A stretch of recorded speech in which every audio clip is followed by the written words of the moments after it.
नमस्कार, मैं हूं मीनाक्षी नागर और आप देख रहे हैं डीएनजी न्यूज। चलिए नजर डालते हैं आज की बड़ी खबरों पर। 7 दिसंबर को मथुरा शहर में निकाली जाने वाली शौर्य यात्रा के संबंध में जानकारी देते हुए विश्व हिंदू परिषद के महानगर अध्यक्ष कन्हैया लाल अग्रवाल ने बताया कि शौर्य यात्रा मशानी स्थित वेद मंदिर से शुरू होते हुए चौक बाजार, छत्ता बाजार, होली गेट, भरतपुर गेट, हीक गेट होते हुए अंगूरी वाटिका पर जलपान के साथ संपन्न होगी। इस दौरान उन्होंने सभी हिंदू संगठनों को एक साथ आने की अपील की है। 6 दिसंबर 1992 को बाबरी मस्जिद जो विवादास्पद ढांचा था उसको ढहा दिया गया था हिंदूवादी संगठनों के द्वारा, जिसमें कि विश्व हिंदू परिषद द्वारा एक महत्वपूर्ण भूमिका निभाई गई थी। उस दिन से तब से लेकर अब तक इस तारीख को जो भी हिंदूवादी संगठन हैं उन सभी के द्वारा इस तारीख को शौर्य दिवस के रूप में प्रतिवर्ष मनाया जाता है। वहीं पर एक दूसरे समुदाय के लोग, मुस्लिम समुदाय के लोग इस दिवस को काला दिवस के रूप में मनाते हैं और हर वर्ष अयोध्या में और मथुरा में इसको लेकर के हाई अलर्ट रहता है। पुलिस प्रशासन चौकस रहता है, सभी जगह सुरक्षा एजेंसियां दबिश देती हैं और अपनी अपनी पूर्णतः तैयारी से लगी रहती हैं कि किसी तरह की कोई अव्यवस्था, कोई अफवाह समाज में ना फैले और किसी तरह का कोई हुड़दंग किसी भी समाज के लोगों द्वारा न किया जाए। बहरहाल विश्व हिंदू परिषद द्वारा प्रतिवर्ष मथुरा में इस शौर्य दिवस के उपलक्ष्य में एक शौर्य यात्रा का आयोजन किया जाता है। इस बार भी इस आयोजन को बड़े ही जोर शोर से और धूमधाम से विश्व हिंदू परिषद द्वारा किया जा रहा है, जिसका कि आयोजन 7 दिसंबर को होना है।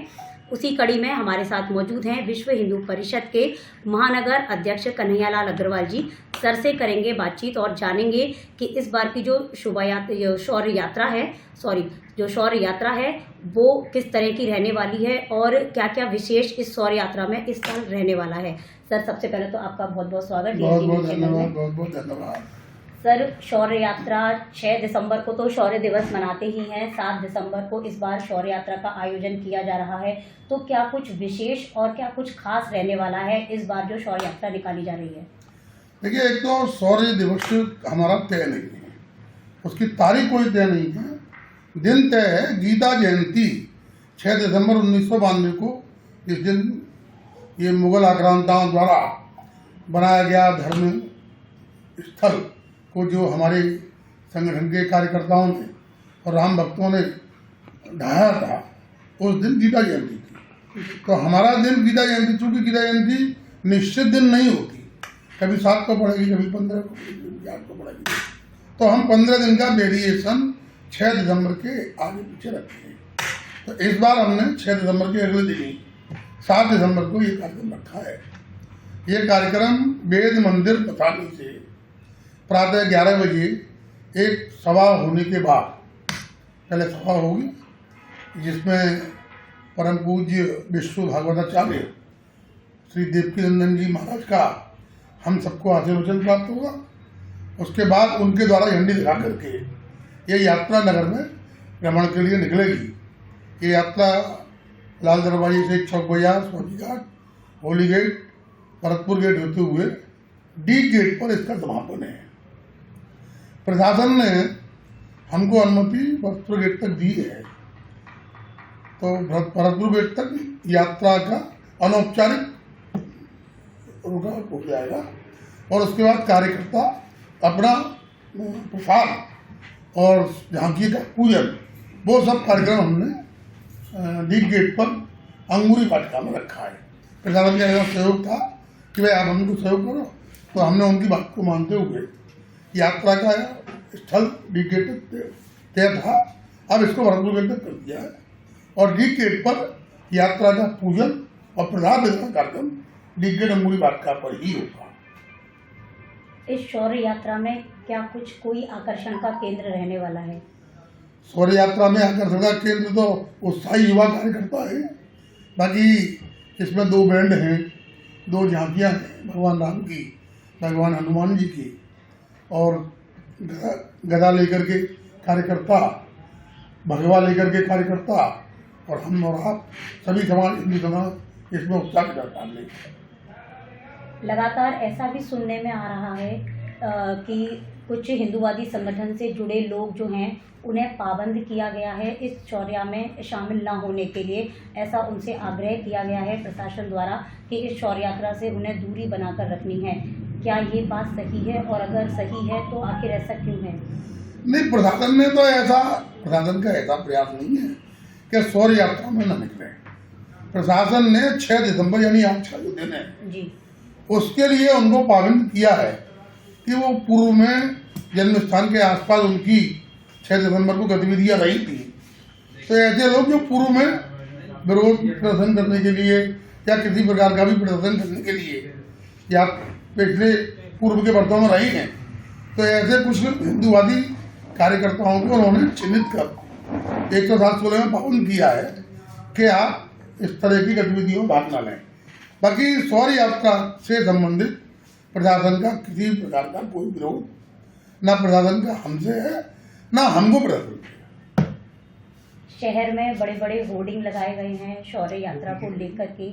एक स्लोगन जो उन पर लिखा गया है, अयोध्या हुई हमारी है, अब मथुरा की बारी है। एक विशेष समुदाय, आप समझ ही गए होंगे, उनके द्वारा उनके लोगों का ये मानना है, ये कहना है कि ये जो उस पर स्लोगन लिख दिया गया है ये कहीं ना कहीं भड़काऊ है, इससे किसी तरह की अव्यवस्था फैल सकती है, कोई हुड़दंग हो सकता है। आपका क्या मानना है? असल में ये एक काल्पनिक चर्चा शहर में 3 दिन से चल रही है जी। पिछली बार जब हमने ये शौर्य यात्रा की थी तब भी ये होर्डिंग पूरे शहर में लगे थे, और उसमें एक होर्डिंग जो ईदगाह वाली गली है उसके ठीक सामने लग गया था। तो कुछ नमाजी जब नमाज अदा करके निकले, शुक्रवार का दिन था, तो उनमें से किसी ने किसी को समझा दिया, अरे साहब ये हमको चैलेंज है। असल में इसमें चैलेंज वाला, मेरे को आप बताओ, इसमें कोई चैलेंज वाला शब्द है? अयोध्या हुई हमारी, अब मथुरा की बाकी है। हमने ये कहा, इसमें चैलेंज ना, अयोध्या हमारी हो गई कि नहीं, अब हम मथुरा की तैयारी कर, तो हमको ही मथुरा की बच्चों की तैयारी करके थोड़ी कर रहे हैं। जिस तरीके से कानूनी प्रक्रिया के तहत हमने फैसला लिया, उसी तरीके से कानूनी प्रक्रिया के तहत मथुरा भी लेंगे। उसके लिए जो तैयारी की थी वो तैयारी हम इसकी कर रहे हैं। हमने ये कहा, हमने और इसके अलावा कोई शब्द नहीं कहा। और मथुरा का मुस्लिम समाज ने इसका कोई विशेष रूप से विरोध नहीं किया है। ये कुछ लोगों ने अपने मन से पूरा इस मामले को फैला दिया है, और प्रशासन ने इसको पता नहीं क्यों इसको ऐसा माना है। नहीं, कुछ जो ब्लॉगर हैं तथा कथित कुछ मीडिया कर्मी भी हैं जो लगातार मुस्लिम समाज वर्ग के जो लोग हैं उनसे जाकर मतलब उनसे ये पूछ रहे हैं, बार बार उन्हें शो कर रहे हैं, दिखा रहे हैं, बता रहे हैं, उनको ये जता रहे हैं, तो इसलिए वो लोग बोल रहे हैं। अब कोई क्या कर रहा है हम उसके विस्तार में जाना नहीं चाहते, और ना ही हम कुछ कहना चाहते जी। क्या है, अपने टीआरपी के लिए कोई भी कुछ करता है, पर मुझे नहीं लगता कि ये कोई टीआरपी का मुद्दा है। ये बड़ा सामान्य सी बात है। अभी तक हमारे साथ जुड़े रहे विश्व हिंदू परिषद के महानगर अध्यक्ष कन्हैयालाल अग्रवाल जी, जिन्होंने हमसे की बातचीत, और अपनी बातचीत के दौरान उन्होंने ये कहा कि जो स्लोगन लिखा गया है वो किसी को भड़काने के लिए या उकसाने के लिए नहीं है। वो केवल और केवल अपना शौर्य दिवस अपने अनुसार मनाना चाहते हैं। उनके अनुसार उनके इतिहास में ये एक विशेष दिन है, इसीलिए वो इसे मनाते हैं।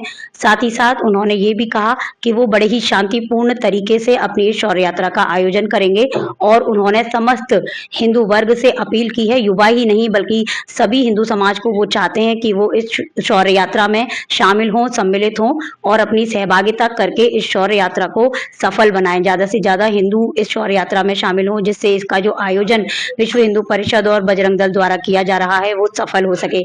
ऐसी ही और खबरों को देखने के लिए आप लोग देखती रहिए डीएनजी न्यूज। अपने साथी तरुण नागर के साथ मैं मीनाक्षी नागर, डीएनजी न्यूज के लिए। मथुरा का सबसे विश्वसनीय अस्पताल एवं पहला IVF test tube baby centre Gopi Krishna hospital, जहां संतान दंपत्ति भर सकते हैं अपनी सूनी गोद। हर मंगलवार को फ्री ओपीडी सहित एक्सरे एवं अल्ट्रासाउंड में डिस्काउंट की सुविधा, कैशलेस उपचार सुविधा उपलब्ध, स्त्री रोग, बाल रोग, हड्डी रोग आदि का अनुभवी चिकित्सकों द्वारा मरीजों का उपचार संभव। हर प्रकार की जनरल सर्जरी एवं दूरबीन विधि से लैप्रोस्कोपिक ऑपरेशन। गोपी कृष्ण हॉस्पिटल एक वन स्टॉप सॉल्यूशन है सभी प्रकार की इनफर्टिलिटी ट्रीटमेंट्स का, जैसे कि यदि आपके बच्चे नहीं हो रहे हैं, सिंपल इलाज कराना हो, IUI, IVF, ICSI, egg donation, laparoscopy, इस तरीके सभी तरीके के इनफर्टिलिटी के जो इलाज है हमारे हॉस्पिटल में होते हैं। गोपी कृष्ण हॉस्पिटल, जनरलगंज, GIC के सामने, मथुरा।